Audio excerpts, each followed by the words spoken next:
Hello बच्चों, let's see this question.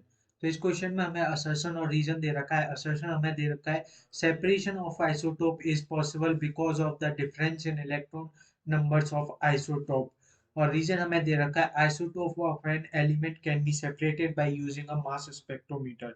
तो हमें इसमें क्या दे रखा है, हमें इसमें दे रखा है असर्शन में दे रखा है कि जो आइसोटोप का सेपरेशन है वो पॉसिबल है क्योंकि हमारा जो डिफरेंस है वो आइसोटोप्स में वो इलेक्ट्रॉन नंबर्स की वजह से आता है। और आइसोटोप है वो हमारा सेपरेट किया जा सकता है मास स्पेक्ट्रोमीटर से, हमें रीजन में दे रखा है।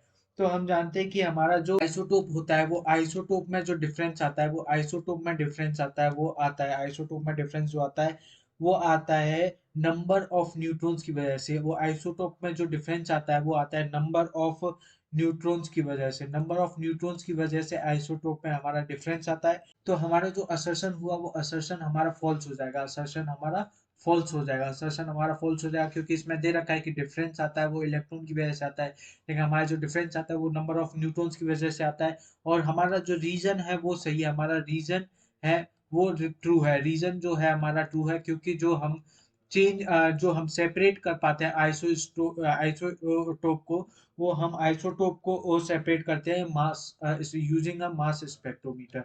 हम आइसोटोप को सेपरेट करते हैं वो मास स्पेक्ट्रोमीटर को यूज करके ही हम आइसोटोप को सेपरेट कर सकते हैं। तो हमारा रीजन ट्रू है और हमारा जो असर्शन है वो फॉल्स है। Hope you understood it well. Best of luck.